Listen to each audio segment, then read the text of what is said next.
Hello everyone, welcome to I exam B. तो स्वागत है आपका हमारे इस यूट्यूब चैनल पर, जहां पर हम आज बात करने वाले हैं। हमारा एग्जाम होता है यूपीएससी ईपीएफओ में एओ ईओई की एक पोस्ट होती है, तो इसकी नोटिफिकेशन आ चुकी है और उसी के रिगार्डिंग यह सेशन होने वाला है। 2017 में जो इसका एग्जाम हुआ था, हम आज उसका एनालिसिस मतलब उसमें जो कंप्यूटर में जो क्वेश्चन पूछे गए थे उसके बारे में हम आज बात करेंगे। प्लस जो एक्सपेक्टेड क्वेश्चंस हैं जो होने वाले हैं इस बार जो एग्जाम आपका शेड्यूल्ड है, तो वहां पर आपके किस तरह के क्वेश्चन आपके आ सकते हैं, तो इस वीडियो में हम उसके बारे में भी बात करने वाले हैं। तो बेसिकली वीडियो हमारा आज कंप्यूटर सेक्शन के बारे में होने वाला है, जिसमें हम 2017 का पीवाईपी और एक्सपेक्टेड क्वेश्चन जो हैं उनके बारे में बात करेंगे। तो आज स्टार्ट करते हैं अपने आज इस सेशन को। तो देखते हैं हमारे पास क्या है आज।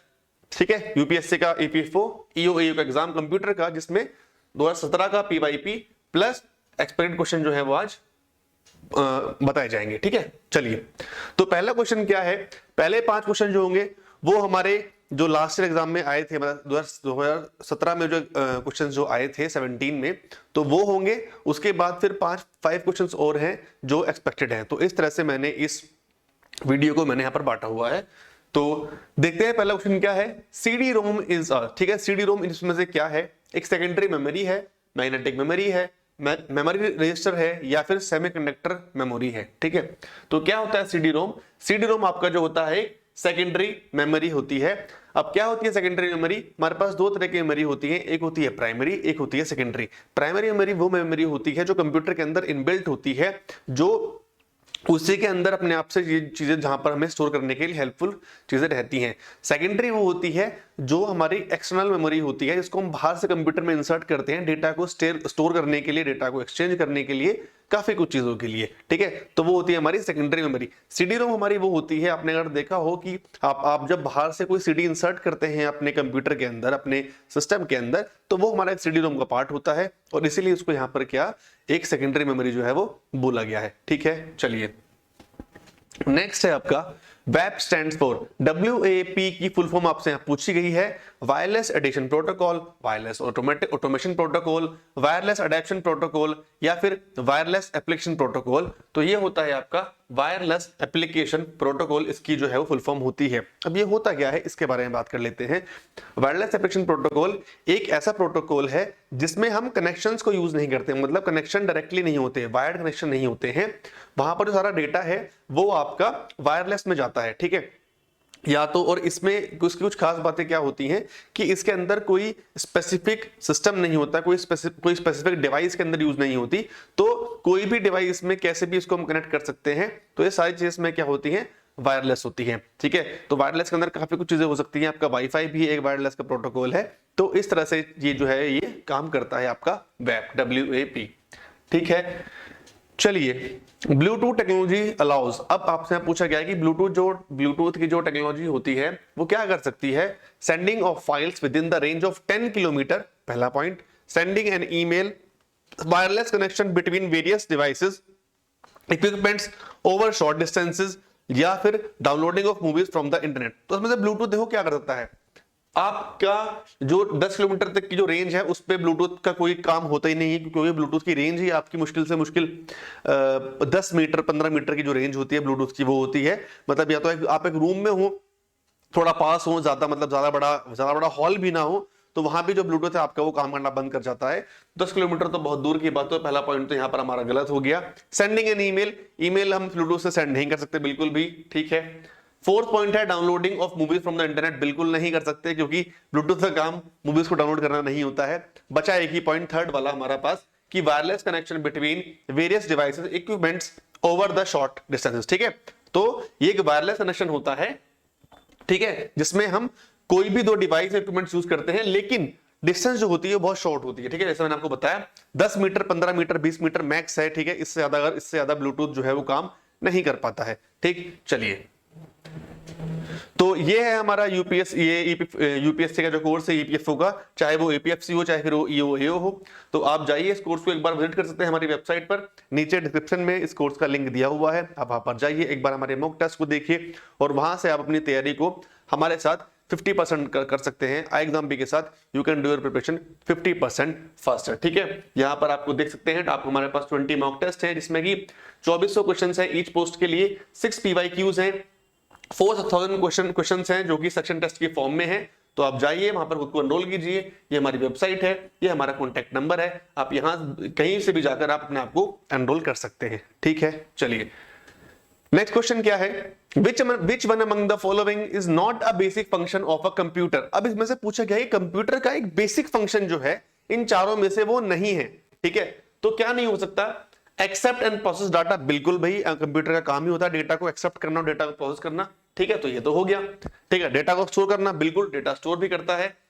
Scan data accept input, input accept करेगा तभी तो वो उसको प्रोसेस कर पाएगा, है ना। बचता है आपका स्कैन डेटा। ठीक है, तो स्कैन डेटा बेसिकली कंप्यूटर आपका डेटा स्कैन नहीं करता है। स्कैन डेटा जो आपका डेटा स्कैन या प्रिंट करता है वो आपका प्रिंटर करता है। प्रिंटर एक ऐसी डिवाइस है जो स्कैन भी करेगी, जो उसको प्रोसेस भी करेगी। कंप्यूटर के अपने पास ऐसी कोई क्षमता नहीं है जिससे वो चीजों को स्कैन कर सके, है ना। आपको स्कैन करने के लिए आपको कोई ना कोई अलग से डिवाइस उसमें आपको होनी चाहिए। तो बेसिक फंक्शन यहां पर इसलिए इसको बोला गया है कि स्कैन वो उसको नहीं कर सकता है। स्कैन के लिए आपको you should need another device to scan the data। ठीक है, तो यहां पर इसका आंसर क्या हो जाएगा हमारा, स्कैन डेटा। ओके, चलिए which one of the following is hardware, इसमें से कौन सा एक हार्डवेयर है। हमारे पास दो चीजें होती है कंप्यूटर में, एक हार्डवेयर होता है, एक सॉफ्टवेयर होता है। हार्डवेयर वो पार्ट होता है कंप्यूटर का, वो कंपोनेंट होता है जिसको हम देख सकते हैं, टच कर सकते हैं, फील कर सकते हैं। ठीक है, जिसकी वर्किंग हमें दिख रही होती है कि ये ऐसा है, इसकी शेप ऐसी है। सॉफ्टवेयर बकायदा वो पार्ट होता है जिसको हम नहीं देख सकते हैं। सॉफ्टवेयर की फंक्शनिंग जो है वो इंटरनल होती है, आपके सामने वो दिख जाएगा कि वो बाहर से आप उसके पास फोटो देख सकते हैं, आप उसको एज अ फोल्डर में देख सकते हैं, बट उसकी फंक्शनिंग को आप नहीं देख सकते कि अंदर से ये कैसा है, अंदर से कैसे काम कर रहा है। तो दैट इज सॉफ्टवेयर। ठीक है, तो यहाँ पर तो अगर कौन सा इसमें से हार्डवेयर नहीं है तो बेसिकली बाकी चीजें जो है वो सॉफ्टवेयर होंगी। क्वेश्चन का मतलब तो यही है। तो पावर पॉइंट आपका क्या होता है, ये एक सॉफ्टवेयर होता है ना, ये एमएस ऑफिस का पार्ट है जो पावर पॉइंट आपका प्रेजेंटेशंस के लिए, स्लाइड्स बनाने के लिए काम आता है। ओके, फिर आता है आपका प्रिंटेड ठीक है, सॉरी, अब से पूछा गया कि इसमें से हार्डवेयर कौन सा है। ठीक है ना, हार्डवेयर कौन सा है। ठीक, फिर आपसे पूछा गया प्रिंटर ड्राइवर। ठीक, अब ड्राइवर क्या होता है, आप जब प्रिंटर को इंसर्ट करते हैं, आप जब प्रिंटर को अटैच करते हैं सिस्टम के साथ, तो आपको उसको उसके साथ चलाने के लिए आपको एक ड्राइवर चाहिए होता है, दैट इज अ सॉफ्टवेयर। ठीक है, एक सीडी की फॉर्म में, किसी भी की फॉर्म में आपको, जब तक आप वो ड्राइवर उसमें इंस्टॉल नहीं करेंगे अपने सिस्टम के अंदर, तो आपका प्रिंटर तब तक काम नहीं करेगा। ठीक है, तो ये भी आपका क्या हो जाएगा, एक सॉफ्टवेयर हो जाएगा। और लास्ट है आपका ऑपरेटिंग सिस्टम। तो ऑपरेटिंग सिस्टम तो है ही एक सॉफ्टवेयर जिससे आपका पूरा सिस्टम जो है वो काम करता है। बचता है आपका कंट्रोल यूनिट। तो कंट्रोल यूनिट आपका क्या है, it is a part of CPU. जो सीपीयू को हम कभी कंट्रोल यूनिट बोलते हैं, तो वो आपका पूरा प्रोसेस जो है वो देखता है। ठीक है, दैट इज कंट्रोल यूनिट। तो ये 5 क्वेश्चन जो थे हमारे हो चुके हैं। ये हमारे जो अभी तक आए हैं 17 के एग्जाम में, 2017 के एग्जाम में जो आए थे क्वेश्चन, वो थे। अभी हम बात करेंगे 5 ऐसे और क्वेश्चन जिनसे मिलते जुलते क्वेश्चन आपके एग्जाम में इस बार आ सकते हैं, तो उनके बारे में यहाँ पर बात करने वाले हैं। चलिए, silicon chips were introduce in which generation of computer. अब यहां पर 4 ऑप्शन है, एक क्वेश्चन आपको गिवन है, 3 सवाल मैं आपको यहां और बताने वाला हूं, एक सवाल से 3 सवाल और। वो क्या है, बात चल रही है यहां पर जनरेशन ऑफ कंप्यूटर्स की। ठीक है, हमारे पास 5 जनरेशन होती है कंप्यूटर की। हर एक जनरेशन में कुछ अलग अलग डिवाइसेस बोल सकते हैं, कंपोनेंट्स बोल सकते हैं, वो यूज हुए थे। ठीक है, आपसे हम पूछा गया सिलिकॉन चिप्स कहां यूज हुए थे, पहले इसके बारे में बात करते हैं, फिर बाकी जो है फिर उनके बारे में बात करेंगे। तो सिलिकॉन चिप्स आपके यूज हुए थे 3rd जनरेशन ऑफ कंप्यूटर में। ठीक है, अब सवाल ये उठता है, 1st, 2nd, 4th में क्या आया था। फर्स्ट में आए थे आपके वैक्यूम ट्यूब। ठीक है, फर्स्ट में आया आपका वैक्यूम ट्यूब्स। ठीक, सेकंड में आए आपके ट्रांजिस्टर्स। ठीक है, थर्ड में आ गया आपका सिलिकॉन चिप्स, और 4th में आया आपका माइक्रो प्रोसेसर, या फिर आईसी भी जो थी वो भी हमारी 3rd में ही आई थी। ठीक है, तो ये है आपके क्वेश्चन। अगर आपके पास कोई क्वेश्चन आता है एग्जाम में कि जनरेशन ऑफ कंप्यूटर के में क्या क्या आया था, तो वैक्यूम ट्यूब, फिर उसके बाद ट्रांजिस्टर, उसके बाद फिर सिलिकॉन चिप्स या फिर आईसीज जिसको हम बोलते हैं इंटीग्रेटेड सर्किट बोलते हैं, और 4th में आया था हमारा माइक्रो प्रोसेसर। और पहला जो माइक्रो प्रोसेसर था उसका नाम था इंटेल। ठीक है, उसका नाम था, वो किसने बनाया था, वो इंटेल ने बनाया था, 4004। ठीक है, जो उसका ये नाम था। ठीक है, इंटेल का फर्स्ट माइक्रोप्रोसेसर एवर इंट्रोड्यूस्ड। ठीक है, तो ये था आपका 6 क्वेश्चन। 7 देखते हैं। शॉर्टकट कीज, ठीक है। शॉर्टकट कीज के बारे में अगर हम बात करें, ठीक है, तो चाहे आपके 5 क्वेश्चन आए 6 क्वेश्चन आए, या तो अगर आपके 5 क्वेश्चन आ रहे हैं एग्जाम में, तो आप देखिए शॉर्टकट कीज से क्वेश्चन या फिर एक एब्रिविएशन से क्वेश्चन हमेशा आपके एग्जाम में पूछा जाएगा। तो एग्जाम में जाने से पहले ट्राई करना कि आप सारी की सारी शॉर्टकट कीज जो है उनको अच्छे से पढ़ लें, सारी की सारी एब्रिविएशन जो है उनको एक बार आप जरूर पढ़ लें, क्योंकि कंप्यूटर नॉलेज जिस एग्जाम में आपका आता है, तो वहां से 2 टॉपिक जो है वो बहुत इंपॉर्टेंट आपके हमेशा रहते हैं। तो ये क्वेश्चन हमारा शॉर्टकट कीज से है। When more than one window is open, then switch to the next window from current window use, ठीक है। 2 से ज्यादा विंडो हमारी ओपन है, हम करंट विंडो पे हैं, हमें लेकिन वो पुराने वाली विंडो पर जाना है, तो मैं कौन सी शॉर्टकट की को प्रेस करूंगा? तो मैं प्रेस करूंगा कंट्रोल प्लस टैब को या फिर कंट्रोल प्लस F6 को। तो यहां पर क्या है? कंट्रोल प्लस F6, ये भी ठीक है इसका आंसर, या फिर आप कंट्रोल प्लस टैब करेंगे, ठीक है, तो भी आपका क्या हो जाएगा? आप दोबारा से अपनी उस विंडो में स्विच कर जाएंगे इजीली, ठीक है। चलिए, what is the full form of AVI? AVI की फुल फॉर्म क्या होती है? Audio video interface, audio video interleave, audio active video integrated, या फिर ऑडियो एंड विजुअल इंफॉर्मेशन। तो इसका आंसर है ऑडियो वीडियो इंटरलीव, ठीक है। ये ऑडियो और वीडियो को एक साथ चलाने का काम करता है, ठीक है। इसको इसलिए इंट्रोड्यूस किया गया था कि पहले या तो वीडियो आती थी या फिर ऑडियो आती थी, तो उनको एक साथ कैसे लेकर आया जाए, तो इसको बनाया था माइक्रोसॉफ्ट ने, ठीक है। इसको बनाया था माइक्रोसॉफ्ट ने, बनाया था इसको 1992, मुझे ये रिजल्ट याद नहीं है, फिर 94, इन दो में से कोई एक ईयर था जब इसको इंट्रोड्यूस किया गया था माइक्रोसॉफ्ट ने AVI को। और ये बेसिकली क्या करता है? ये एक साथ प्ले करता है ऑडियोज को और वीडियोज को, ठीक है। ये इसकी वर्किंग होती है, ओके।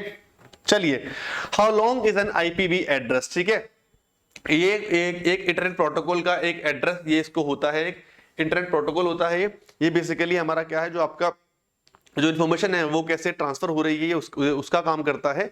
यहां पर आपसे पूछा गया है कि ये कितना, इसकी लेंथ कितनी होती है? तो 32 बिट्स, 128 बिट्स, 64 बिट्स या फिर 128 बिट्स। तो ये होती है आपकी 128 बाइट्स जो होती है, ये इसकी क्या होती है? लेंथ होती है IPv6 एड्रेस की, ठीक है। चलिए, Which layer of the OSI model provides encryption and decryption services, ठीक है। इसमें से कौन सा OSI का मॉडल जो है, जो इंक्रिप्शन और डिक्रिप्शन दोनों को एक साथ लेके चलता है? ये लास्ट क्वेश्चन है आज का। बात करते हैं OSI मॉडल की। OSI मॉडल में हमारे पास बेसिकली लेयर्स होती हैं 7, ठीक है। 7 हमारी लेयर्स होती हैं, ठीक है। ओपन सिस्टम इंटरफेस की फुल फॉर्म होती है, बेसिकली क्या करता है, आपके सिस्टम के अंदर नेटवर्क कैसे फ्लो कर रहा है बेसिक स्टेज से लेकर ऊपर की स्टेज तक। मतलब नेटवर्क ना आपका ऐसा नहीं है कि किसी ने कुछ भी बोल दिया और वो बात आगे तक पहुंच गई, ऐसा नहीं होता, ठीक है। किस तरह की इंफॉर्मेशन है, किस तरह का डेटा है, इंटरनेट का है, नॉर्मल है, वर्ड का है, मतलब it is defined inside it. वो उसके अंदर सारी चीजें डिफाइंड होती हैं कि डेटा किस तरह का डेटा किस जगह पर जाएगा, कैसे कैसे जाएगा। तो पूरा जो नेटवर्क जो है, जो पूरी इंफॉर्मेशन जो है वो किस तरह से फ्लो करती है, सारा हमारा OSI देखता है, ठीक है। 7 इसमें लेयर्स होती हैं। पहली लेयर होती है इसमें हमारे पास फिजिकल लेयर, लास्ट होती है हमारे इसमें पास एप्लीकेशन लेयर, ठीक है। आपको याद रखना, फर्स्ट है आपकी फिजिकल, लास्ट है आपकी एप्लीकेशन, ठीक। यहां पर आपसे पूछा गया है कि इंक्रिप्शन और डिक्रिप्शन कौन सी लेयर करती है, तो वो करती है आपकी यहां पर प्रेजेंटेशन लेयर, ठीक है। कौन सी करती है? आपकी प्रेजेंटेशन लेयर आपकी क्या करता है? इंक्रिप्शन और डिक्रिप्शन दोनों जो है वो करता है, ठीक है। तो ये था हमारा आज की इस वीडियो में। ये कुछ क्वेश्चंस थे जो 2017 के एग्जाम में आए थे कंप्यूटर में, और कुछ क्वेश्चंस ऐसे थे जो मैंने आपको एक्सपेक्टेड कराए हैं, जो जिनसे भी क्वेश्चन टॉपिक्स से भी आपको आगे हेल्प मिल सकती है। जैसे मैंने आपको यहाँ पे OSI मॉडल कराया है, मैंने आपको अभी प्रोटोकॉल कराया है, तो ये टॉपिक भी है, काफी इंपॉर्टेंट है। यहाँ इनको भी आप पढ़ के अपनी आप प्रिपरेशन को बूस्ट अप कर लेते हैं, ठीक है। बाकी और कोई क्वेरी हो तो आप नीचे कमेंट बॉक्स में लिख सकते हैं, आप हमारी वेबसाइट पर जा सकते हैं, ये हमारी वेबसाइट है, ये हमारा कॉन्टैक्ट नंबर है, आप जाइए एक बार हमारे मॉक टेस्ट को ट्राई कीजिए and you will see the result. With the exam भी you can prepare 50% faster. तो मिलते हैं फिर एक नेक्स्ट वीडियो में, तब तक के लिए आप अच्छे से पढ़ाई कीजिए, and thank you.